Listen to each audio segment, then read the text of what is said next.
자, 인사이드 부산 이어갑니다. 지난달 추석 연휴 마지막 날 한 빌라에서 모녀가 숨진 채 발견됐습니다. 당시에는 신변을 비관한 극단적인 선택을 한 것으로 전해졌는데 CBS 보도로 타살로 의심되는 정황들이 드러나면서 수사가 새로운 국면을 맞고 있습니다. 취재기자와 함께 풀어보죠. 부산 CBS 김혜민 기자 나와 있습니다. 김 기자 어서 오세요. 네, 안녕하십니까. 네, 먼저 사건이 일어났던 추석 연휴로 한번 돌아가 보죠. 연휴 마지막 날이었잖아요. 어떤 일이 있었던 건가요? 또 최초 발견자가 아들이었다고.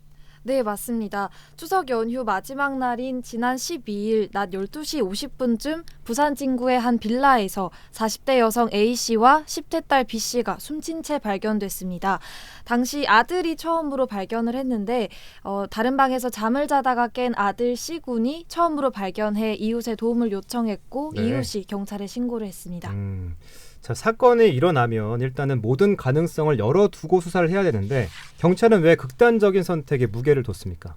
경찰 관계자의 말에 의하면 당시 범행 현장에서는 외부 침입 흔적이 발견되지 않았다고 합니다. 네. 변사 현장에 대한 검안 소견에서도 주저흔이 발견되면서 A씨가 극단적 선택을 했을 가능성에 무게가 실렸다는 게 경찰 설명입니다. 주저흔이라고 말씀해 주셨는데 주저흔이 뭡니까? 네, 주저흔은 한 번의 치명상을 가하지 못하고 말 그대로 주저하면서 생긴 상처를 말하는데요. 극단적 선택 가능성을 내포하는 상처로 해석됩니다. 네. 하지만 타살의 경우에도 초범이나 흉기 사용이 미숙할 경우에 좀 상대방에게 겁을 주는 과정에서 생길 수가 있습니다. 네. 극단적인 선택으로 결론이 나는 듯 했는데 CBS 단독 보도로 경찰이 살인사건 수사로 전환했다는 게 알려졌잖아요. 경찰은 왜 타살을 의심하게 된 건지 또 수사 과정에서 구체적인 정황들이 나왔던 건지 좀 설명해 주시죠. 네, 우선 A씨가 숨지기 전까지 차고 있던 금품이 사라진 사실이 유족 네. 진술에서 나왔습니다. 또 당시 숨진 B양의 휴대전화가 사라진 사실도 확인됐는데 이 휴대전화는 결국 사건 닷새 이후 빌라 건물 밖에 버려진 채로 발견됐습니다. 네.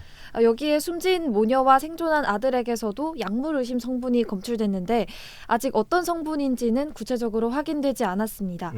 이렇게 수사 과정에서 각종 의심스러운 정황이 나오면서 타살 등 강력 범죄 가능성에 무게가 실리고 있습니다. 자, 그러니까 금품, 그다음에 휴대전화, 그다음에 약물 성분까지 검출이 됐다.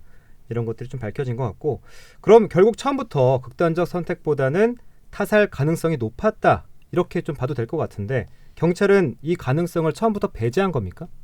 네, 그런 정황이 짙은 상황입니다. 숨진 모녀의 유족은 첫 조사 때 경찰로부터 극단적인 선택으로 보인다라는 얘기를 전해 들었습니다.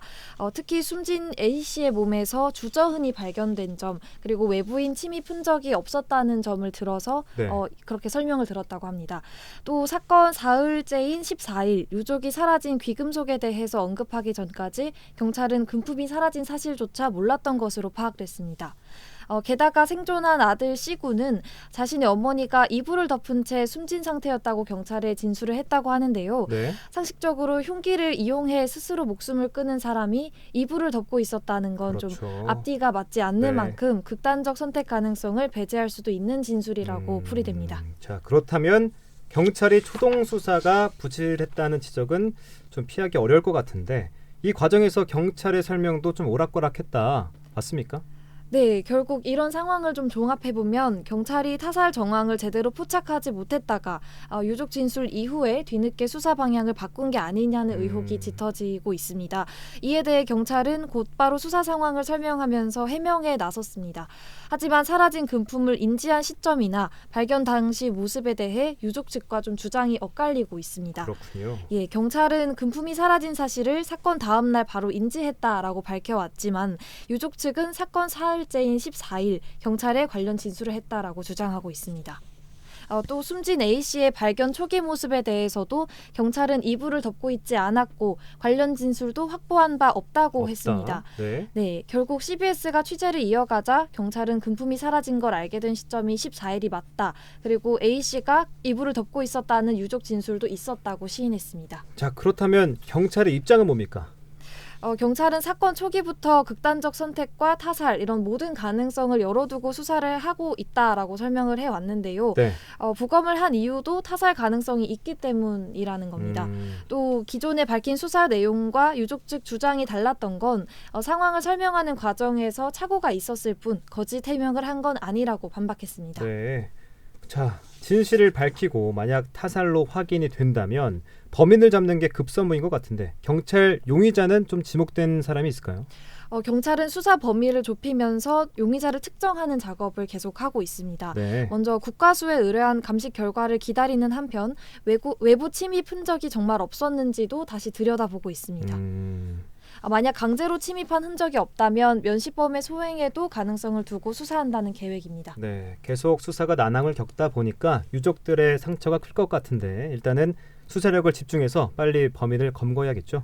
오늘은 여기까지 듣도록 하죠. 지금까지 김혜민 기자였습니다. 김 기자, 네. 오늘 수고하셨습니다. 감사합니다.